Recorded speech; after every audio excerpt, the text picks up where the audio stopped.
Well, I think everyone's born with talent and potential for something. It could be for sport, and if it's sport, it could be for a specific sport. It could be for academic work. It could be for various things.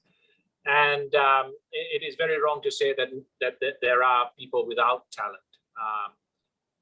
And when you talk about potential, it's usually not about being better than someone else. It's about being the best that you can be. What is your potential and how you achieve that? So it takes a combination of talent, recognizing where your talent lies, where your passion lies. And sometimes you might have a passion that doesn't really match up with where you have a talent. But then it's a case of understanding the roadmap as to how you achieve what you want to achieve. Now in cricket, you go for selection meetings and you hear a lot about, oh, he's got so much talent and so much potential. And that's great. And that's a great starting point.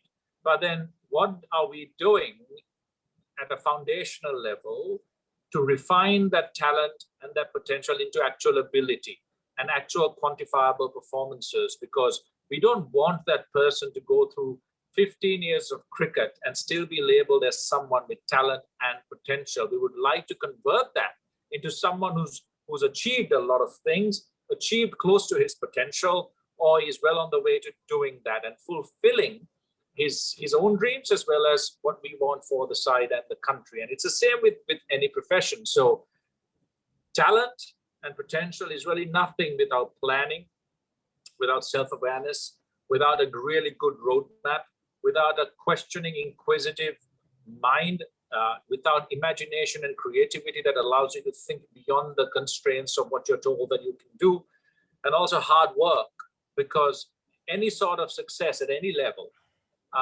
takes an immense amount of hard work. And success is, of course, relative, and you can talk about people who achieved, the things that we perceive as great in life in terms of building immense corporates or having great sporting careers or winning championships and so on and so forth.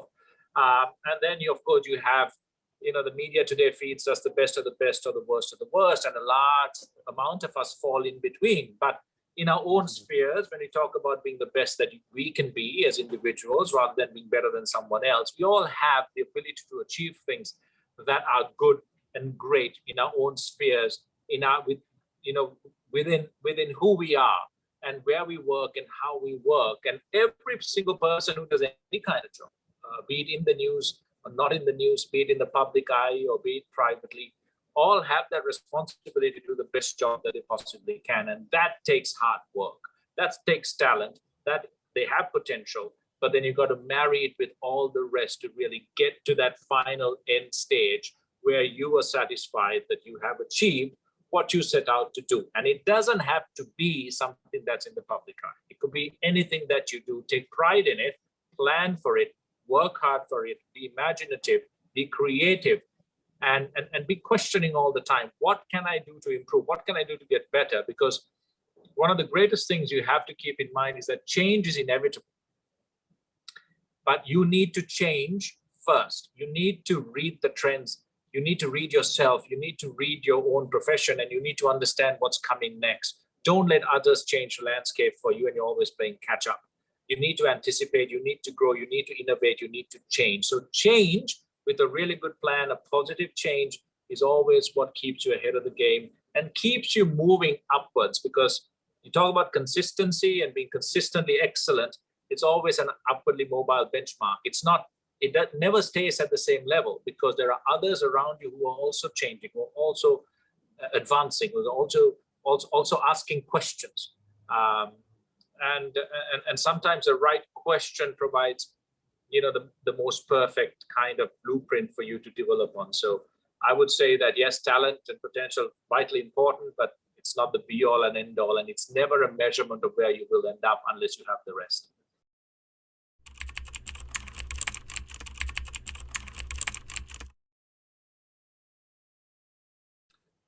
Well, I think practice is interesting, because you can practice and you will get better.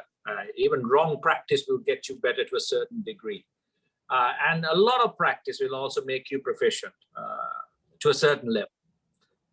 But like you said, what you really need to do is have a plan for why you're training.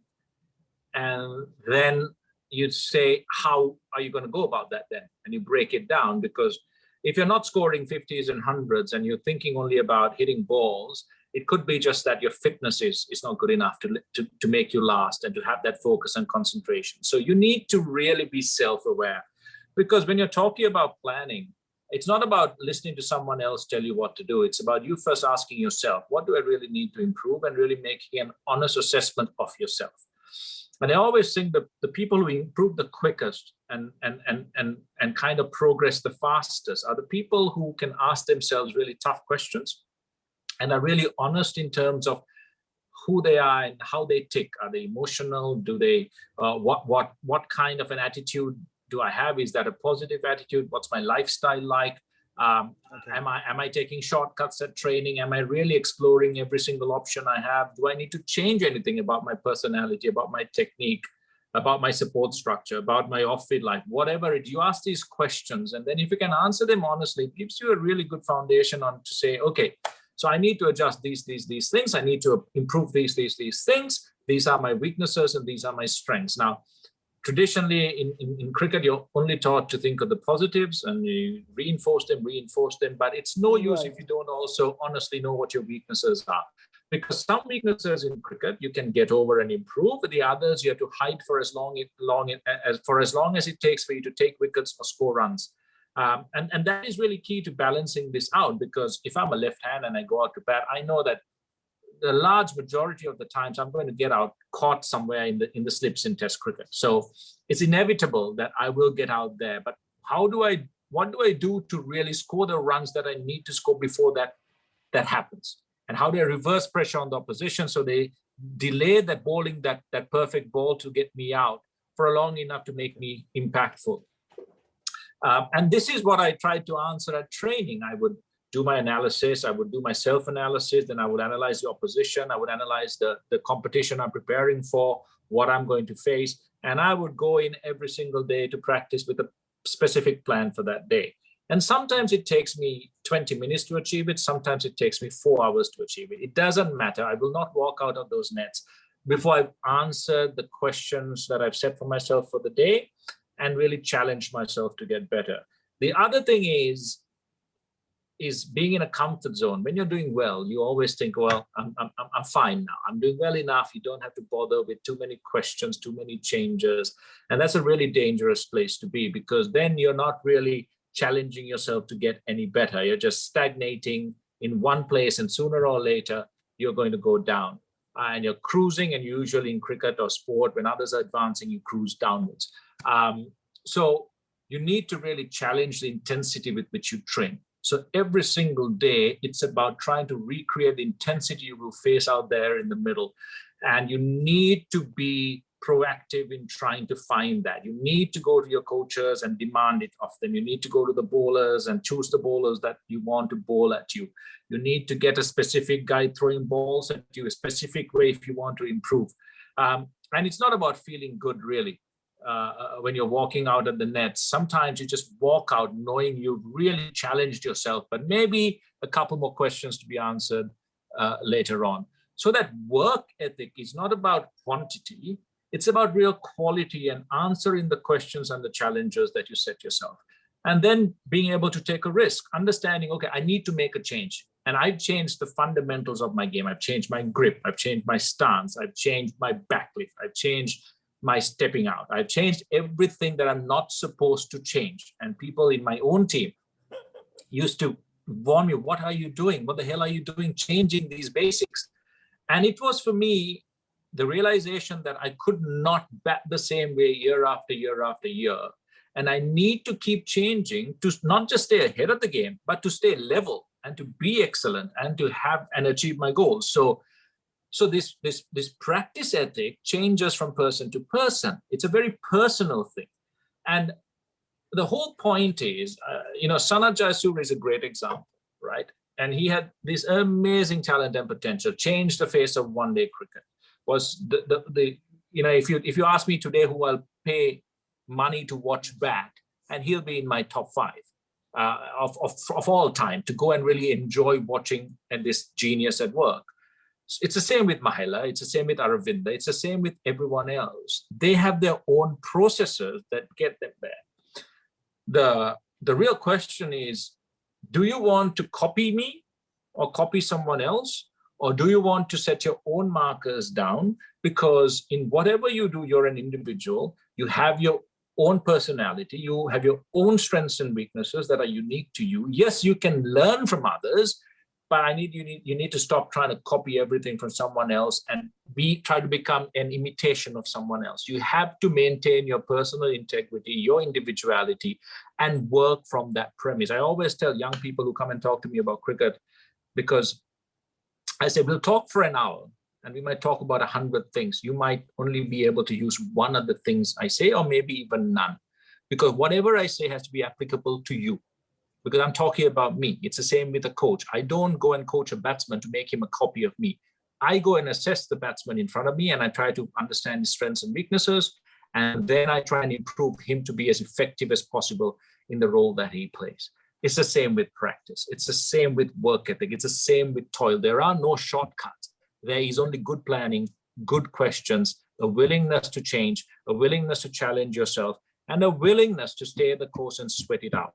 If you can get this right and have a culture in the team that supports it, I think that's the best place that you can be.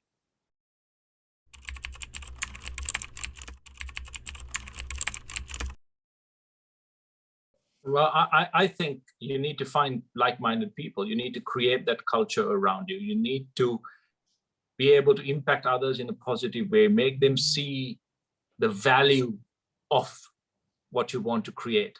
And that is real leadership, isn't it? It's not about being a captain or a CEO or a chairman or a director. It's about being part of a team and being able to establish a culture of excellence, a culture that promotes growth, positivity, achieves targets.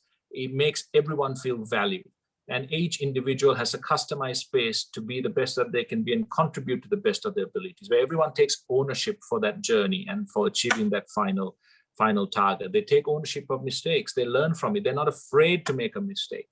And that is something that you can engender in others. And it's the same with cricket in Sri Lanka. We went from a very hierarchical system to a very equitable team environment over the period of a few years. And that really paved the way for us to become one of the most consistent sides in the world. And it is about people taking responsibility, being accountable, inspiring others, chasing records, chasing wins. And everything that you do then becomes aligned with that. The way you train, your off-field life, your on-field life, what you talk about in the dressing room, what you watch, how you play. That brand of Sri Lankan cricket that was developed in '96 and went even beyond that after 1999, was a result of that change of culture, change of mindset, where it went from the seniors know everything to everyone having equal share, everyone having equal voice, everyone bringing in their individual unique talents and putting it into a pool where everyone benefits. And that is something that you need to have. And if you can find like-minded people, if you can impart this on others and inspire them to change, and you show them why it's important to change, and you need results at times to show them that, because people learn in different ways.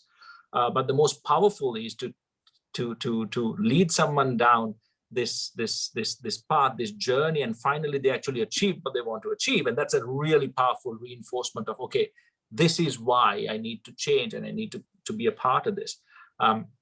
The other thing is having a good support structure at a personal level, away from your profession, away from your team, with family and friends. A really good, honest circle of people who won't tell you what you want to hear, but will tell you what you need to hear, will question you, will guide you, will be a sounding board, will challenge you, and not just massage your ego. And I think those are really important things that you can put in place.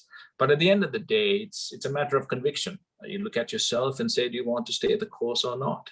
You need to be able to answer in that affirmative. And sometimes it does get very lonely. You might be part of a very successful team and a good team and all of that, but there are times within a huge host of people, you still feel alone because your mindset is maybe slightly different. Maybe it's not exactly the culture that you wanted, but then you keep working on it, keep imparting your goodness, your values, your core beliefs, and that will come to pass. The more and more you engage with others and stay open and you stay positive, and everyone else understands where you're coming from and the value of what you bring, it spreads. It's very contagious. You can't stop it. And the more people convert and buy in, it spreads even further. So I think you need to really understand that it's not about giving up or taking a shortcut. It's about staying the course and being true to what you really want to achieve.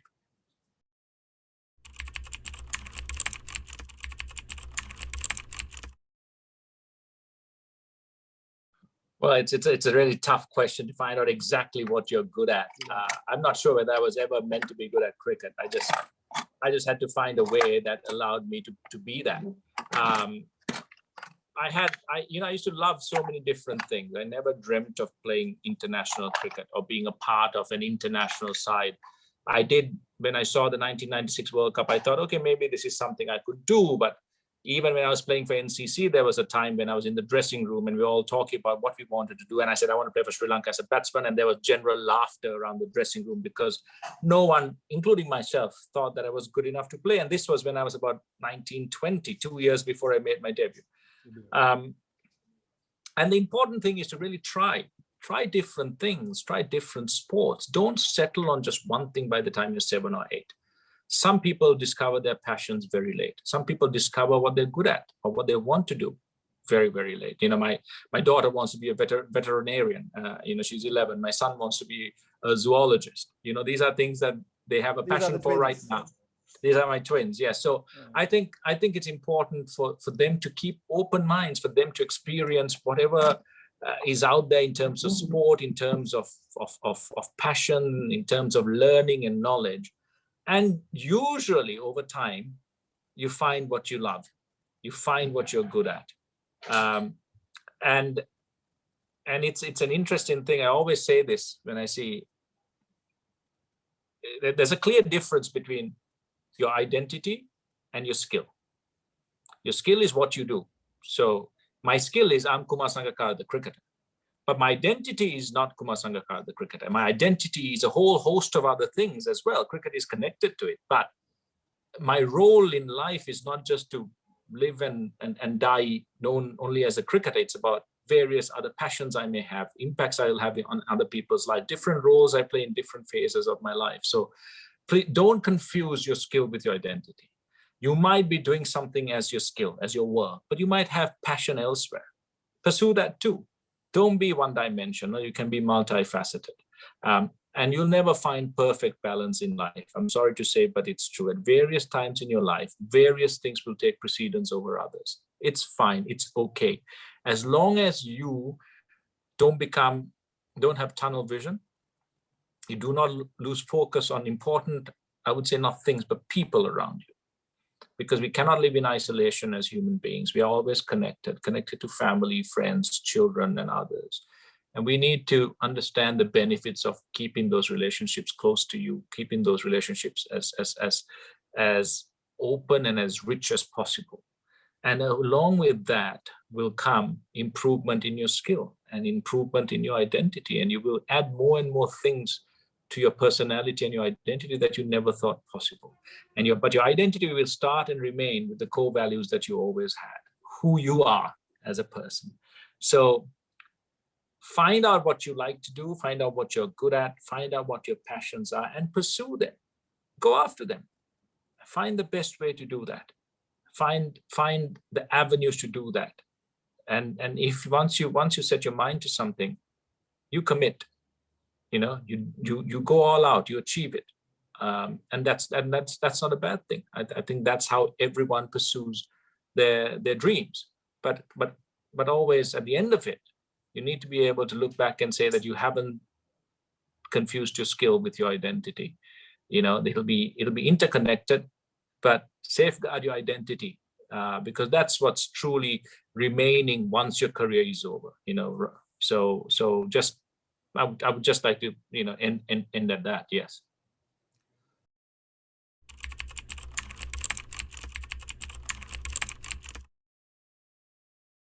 I was lucky, when I was very young, from what I got from my parents and siblings and then teachers and so on and so forth. And I've also had the luxury of doing thousands of interviews where I've probably been asked very similar questions over and over again. So my answers have remained, you kind of get practice at answering questions. But, I've seen a lot of Sri Lankan children who are amazing at communication, amazing at getting ideas across. And I think as Sri Lankans, we have to be very, very careful on one thing. Speaking and communication is about being understood and getting your point across. It doesn't matter which accent you speak with. It doesn't matter whether it's absolutely perfect. I think we have an inbuilt ability to kind of have that mentality where, everything's got to be, you speak English, you have to speak it a certain way. You speak Sinhalese, you have to speak it a certain way. And it's great if you can do it. But the whole point is, if you are able to speak words of value, be understood, get your point across, inspire others, it doesn't matter what you say. And sometimes you don't even have to speak, it could be your actions. And there are various ways that people practice it. You practice at home, you practice at school, you have the access to internet, you have various clubs and so on, starting from school level. But I think we can go beyond that and have national programs for school children of all ages, starting at a young age, to converse in whichever language they would prefer, and to teach them all the three languages that are two national languages, and of course the connecting language, English, and to speak and to converse and to be comfortable. And not be embarrassed. And we should be responsible for not making others feel embarrassed as well. And I think that is the starting point for everyone to start talking to each other and being understood.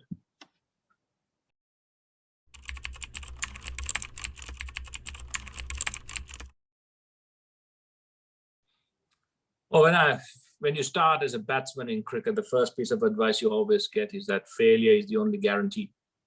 That's what you walk into in a cricketing environment. As a batsman, you get one opportunity, make a mistake, you're done. And that could be the end of your career. It could be, a hugely disappointing event. The same with the ball, it's the same with the team. We've played 4 World Cup finals, lost 4, and then won our 5th. In 1996, the team changed the world, but in 1999, as defending champions, we couldn't get past the first round. Exactly. So success and failure are all part and parcel of life. And what sport especially teaches you, and that's why sport is so important at schools and at all age levels at school, because it gives you very powerful lessons as to how to deal with loss, with failure, how to be emotionally calm, how to accept and analyze and then plan after a defeat, after a loss. It teaches you to be able to open up, to reach out, to converse, to plan and to question, and to change, and to improve, and to work hard. All of these lessons are very powerful lessons, and that's why I'm so grateful for Sri Lankan school structures, because we take so much pride in our sport. And the lessons you learn in sport is not because you won an under 13 or under 15 championship. It's the lessons learned from all these disappointments, not getting selected, not being part of it, all of that. And that's something that is vital and that keeps you in really good stead. It's the same in life. You encounter failure, and the real test of character is not how you meet success. It's very easy when you're successful. It's very easy to smile and laugh and be part of and be jolly and do whatever you like when you're successful. The toughest times is when like you said, you feel alone, when you fail, when something you really planned for and had passion for doesn't come about, no matter how hard you've tried. And that's how you pick yourself up, you regroup, you replan, you become smarter, you learn. And the real key about failure is that you don't repeat the same mistake. It doesn't mean that you'll never fail again, but it means your failures will slowly change and will still be a failure towards achieving a specific target. And you'll understand how to navigate that. And if you take the greatest people in this world that we all talk about, entrepreneurs, sportsmen, you have enough and more times where they've failed. And maybe one attempt out of how many would have succeeded, and that's enough really to set you on your way. And if you are convinced of your foundations, your values, your planning, your strategy, you're asking the right questions, you will fail, but you will also succeed, and succeed more often probably than you fail, and that success will be enough to set you on your way.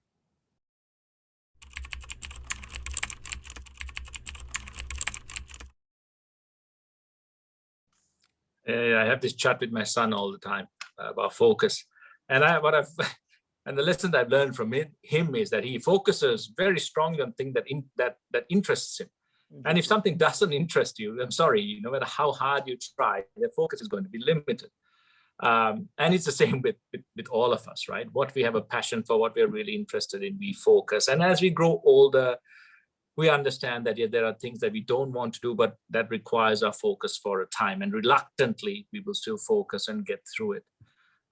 With cricket, I mean, I love batting, without a doubt. I absolutely adored it, enjoyed it. And that was what I went and played all my games for, other than for winning trophies and helping the side win. But this kind of attraction to batting and scoring runs. And like you talked about practice, about breaking it down into smaller sections is exactly the way you go about concentrating.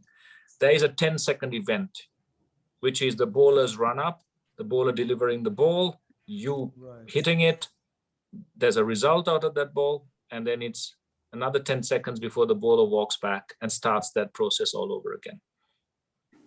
So if you bat for 6 hours a day, your concentration is only for a few minutes. It's not really 6 hours, because you're only concentrating on that 10-second little section of play. Switch off, switch on for the next 10 seconds, switch off, switch on. So I learned to, after a while, I used to really play it. Sometimes when I started, I used to play the match before, the night before. And I came to a game really tired, mentally having gone through all the bowlers, decided what I was going to play, and really been stressed all night, not sleeping well. And then I'd go in and I'd think, okay, I'm going to bat a session. 2.5. I got to concentrate for 2.5 hours, and that made me, immediately tired. By the time I was in for a 10-20 minutes, as if I'd spent a whole day, and that fatigue made me make mistakes. And I slowly learned how to break things down, how to compartmentalize, when to focus and when not to. And I was asked this question many times when I had that 624-run partnership with Mahela. 2.5 days or 2 days of batting. What did you talk about? We said, well, I concentrate for 10 seconds. And then we used to talk about, okay, what are we going to eat tonight? Or, do you like Chinese food or this or that, or some other thing that kept us really relaxed in between those events. There were times when the pressure was on, you'd switch focus, and in between overs, you will really try and plan out to understand what the opposition is trying to do here. But, when you practice and you build this muscle memory, and if you let your brain free, if you stop thinking and let your mind and body react to the ball, you know exactly what shot to play, when to leave it, when to drive, when to defend. And the more you bring your mind into it, and the more you kind of try to be too cerebral when you're batting, it stops your reflex, it slows you down, it makes you think twice. It makes you distrust your muscle memory and your reflexes, and that's when you make mistakes. So you've got to really be in that zone where when the bowler is running in, you're just watching the ball and your body does what the ball tells you to do. That's why you practice for hours and years, and your body knows how to react. So you need to be able to switch off your mind and be reactive in sport. At other times, you need to really be aware of what you're doing. And so it really depends on your specific profession. But usually in sport, what I realized is that zone you get to when your mind is completely switched off and you're just reacting. That is when you say that Zen-like state. And that is when you do everything right, you don't put a foot wrong. And that's where you need to focus on and get yourself to. Some days it takes you a while to switch your mind off, an hour or two of batting. Some days it's from ball one, your mind is switched off. which is great. And you can think in between deliveries or in between overs or at the end of the day, but not when there's a 144-kilometer red leather ball coming at you. What you just need to do is react and trust your training and instincts.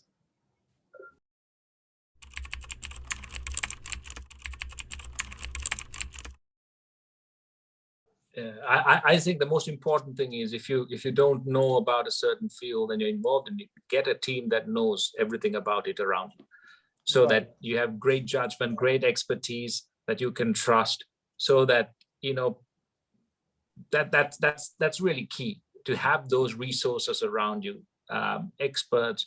And that was the same in cricket, right? Because it doesn't matter how good you are, you need a good enough team around you to really win a game. And trust is about competence in sport. It's not about being friends or sharing a meal or a drink at the end of the day's play. It's about looking around you and even looking at a person you might absolutely hate as a person, but being able to trust that person's competence and ability to go out there and deliver what is necessary for you to achieve your target. And that is how trust is usually first built in teams. With the director of cricket role in Rajasthan, it's about bringing what you know, it's bringing clarity and clear thinking, and then having a team around you that you can trust to execute and to make and to kind of think on their own, but also kind of take responsibility and be accountable for their individual roles. I will have an overall responsibility to get them to do what is necessary. But at the same time, it's about being able to trust their expertise, their opinions, their voices, and being able to question and soundboard and sound out different ideas, and then finally being able to pick one that is apt, and then backing that and getting everyone to buy into it. And that's the key, really. It's not about telling people what to do and how to do it. It's about having a conversation and leading people to understand why they're doing it and how to do it and what that end result will then be. And when they have that ownership, when they are on that journey with you, not because you were dragging them along, but because they understand why they're taking these steps, that's when usually what you do bears fruit.